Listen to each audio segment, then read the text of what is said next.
ಗ್ರಾಮವನ್ನು ಸ್ವಚ್ಛವಾಗಿ ಇಟ್ಕೊಳ್ಬೇಕಾಗಿದೆ. ಎಲ್ಲೆಂದರಲ್ಲೇ ಕಸಗಡ್ಡೆಯನ್ನು ಹಾಕ್ತೀವಿ, ತಿಪ್ಪಿಗುಂಡಿ ಹಾಕ್ತೀವಿ.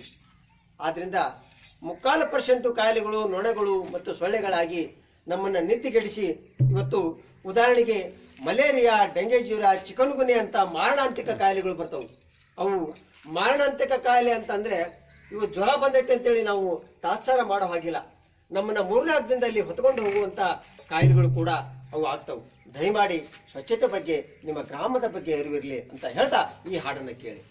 ಗ್ರಾಮದ ಸ್ವಚ್ಛತೆ ಅರಿತಿಲ್ಲ, ಆರೋಗ್ಯದರಿವು ನಮಗಿಲ್ಲ.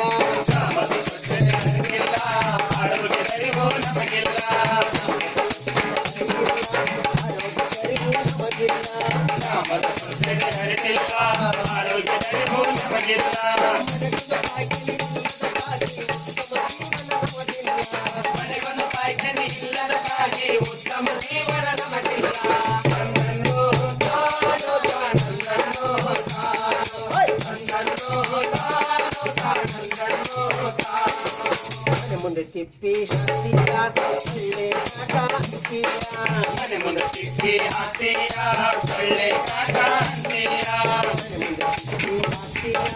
ಸೊಳ್ಳೆ ಕಾಟ ಅಂತೀರ, ಮುಂದೆ ತಿಪ್ಪಿ ಹತ್ತಿರ ಸೊಳ್ಳೆ ಕಾಟ ಅಂತೀರ.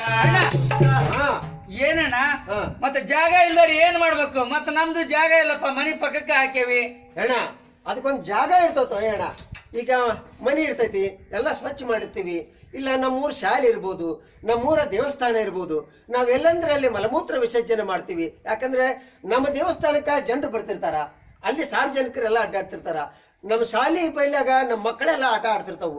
ಅಲ್ಲೆಲ್ಲ ನಾವು ಕಸ ಕಡ್ಡಿಯನ್ನು ಹಾಕದ ಮಲಮೂತ್ರ ವಿಸರ್ಜನೆ ಮಾಡೋದ್ರಿಂದ, ಸ್ವಚ್ಛವಾಗಿ ಇಟ್ಕೊಳ್ಳೋದ್ರಿಂದ ಕಾಯಿಲೆಗಳು ಬರೋದಿಲ್ಲ.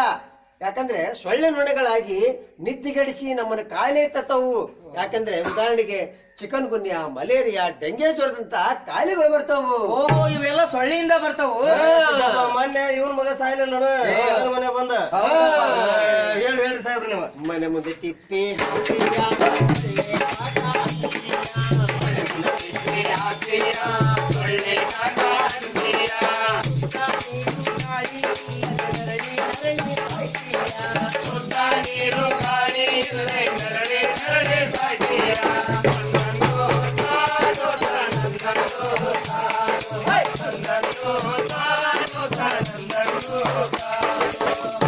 ಕಾಯಿಲೆ ಬಂತಲ್ಲ ವೈದ್ಯರ ಬಳಿಗೆ ಹೋಗಲಿಲ್ಲ, ಕಾಯಿಲೆ ಬಂತಲ್ಲ ವೈದ್ಯರ ಬಳಿಗೆ ಹೋಗಲಿಲ್ಲ, ಕಾಯಿಲೆ ಬಂತಲ್ಲ ಡಾಕ್ಟರ್ ಬಳಿಗೆ ಹೋಗಲಿಲ್ಲ, ಕಾಯಿಲೆ ಬಂತಲ್ಲ ಡಾಕ್ಟರ್ ಬಳಿಗೆ ಹೋಗಲಿಲ್ಲ. ಮತ್ತೆ ಎಲ್ಲಿ ಹೋಗ್ತಾರಣ್ಣ? ಅಣ್ಣ, ಈಗ ಮಕ್ಕಳಿಗೆ ಏನಾದ್ರೂ ಕಾಯಿಲೆ ಕಸಾಲೆ ಬಂದ್ರೆ ನಾವೇನ್ ಮಾಡ್ತೀವಿ ಹೇಳು? ಏನ್ ಮಾಡ್ತೀವಿ? ಯಾರ್ದಾರ ಸ್ವಾಮಿಗಳ ಹತ್ರ, ಹೇಳರ ಹತ್ರ ಮತ್ತು ಮಾಟ ಮಂತ್ರ ಮಾಡ್ಸರ ಹತ್ರ ಹೋಗಿ ಮಕ್ಕಳಿಗೆ ಬೂದಿ ಹಚ್ಕೊಂಡು ದಾರ ಕಟ್ಟಿ. ನಾವ್ ಅಲ್ಲಿ ಹೋಗಲ್ಲಪ್ಪ, ನಾವು ಬಸವಣ್ಣನ ಗುಡಿ ಕರ್ಕೊಂಡು ಹೋಗ್ತೀವಿ ಜಳಕ ಮಾಡಿಸಿ. ನೋಡು, ಭಕ್ತಿ ಇರ್ಲಿ, ದೇವ್ರ ಬಗ್ಗೆ ಭಕ್ತಿ ಇರ್ಲಿ, ಆದ್ರೆ ಮೂಢನಂಬಿಕೆಯನ್ನು ಮಾಡ್ಬೇಡ್ರಿ ಅಂತೆ. ಮತ್ತೆ ಏನ್ ಮಾಡ್ಬೇಕು? ಏನಂದ್ರ ಮಕ್ಕಳಿಗೆ ಯಾವ ಕಾಯಿಲೆ ಬಂದಿರ್ತೈತೆ ಅನ್ನೋದು ಗೊತ್ತಿರೋದಿಲ್ಲ. ಯಾವುದೇ ಕಾಯಿಲೆ ಬಂದಿರಬಹುದು, ಜ್ವರ ಬಂದಿರಬಹುದು, ಮಾರಣಾಂತಿಕ ಕಾಯಿಲೆ ಬಂದಿರಬಹುದು. ಆ ಮಕ್ಕಳನ್ನ ಸೀದಾ ಹೋಗಿ ಡಾಕ್ಟರ್ ಕಡೆನೆ ತೋರಿಸ್ಬೇಕು. ಮತ್ತೆ ಡಾಕ್ಟರ್ ನೋಡೋದಿಲ್ಲ ಅಂತಂದ್ರೆ ನೋಡ್ತಾರಪ್ಪ. ಇದು ನಿನ್ ತಪ್ಪು ಕಲ್ಪನೆ ನಿಂದ. ಆಯ್ತು ಬಿಡ್ರಿ, ಡಾಕ್ಟರ್ ಅಂತಲೇ ಹೋಗ್ತೀವಿ. ಮಗುವಿಗೆ ಕಾಯಿಲೆ ಬಂತಲ್ಲ, ಮಗುವಿಗೆ ಕಾಯಿಲೆ ಬಂತಲ್ಲ ವೈದ್ಯರ ಬಳಿಗೆ ಹೋಗಲಿಲ್ಲ,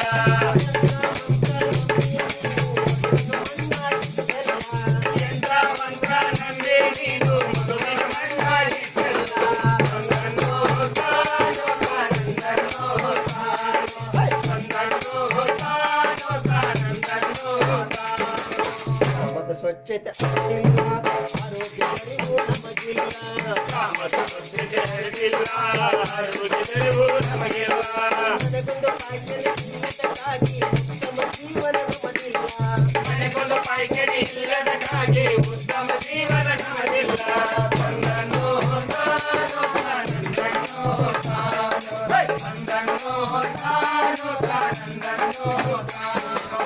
ಆದರೂ ಕಾಲ ಮಿಂಚಿಲ್ಲ, ಜೀವನ ಪೂರ್ತಿ ಮುಗಿದಿಲ್ಲ, ಆದರೂ ಕಾಲ ನಿಂತಿಲ್ಲ ಜೀವನ ಪೂರ್ತಿ ಮುಗದಿಲ್ಲ ಆದರೂ ಕಾಲ ನಿಂತಿಲ್ಲ ಜೀವನ ಪೂರ್ತಿ ಮುಗಿದಿಲ್ಲ.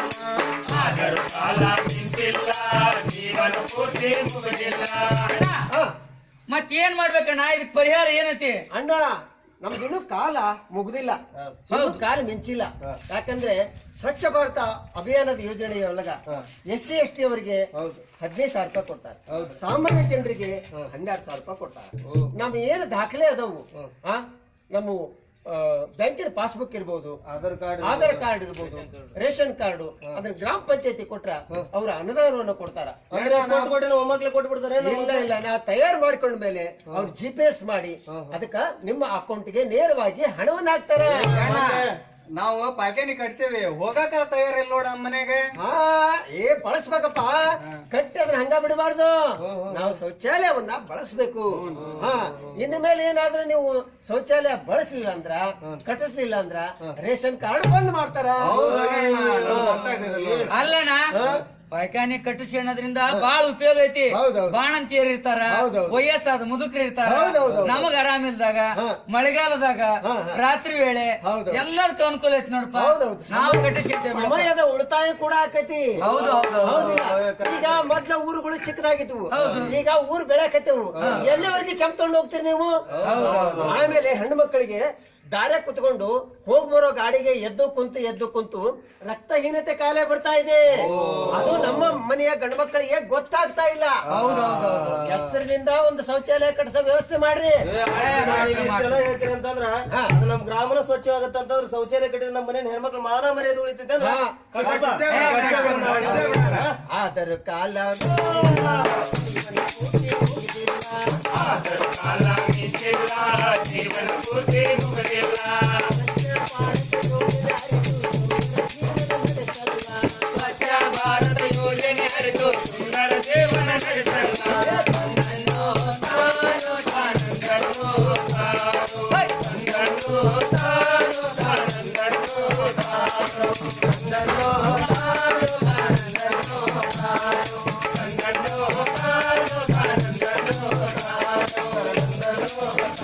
ಕಾಲ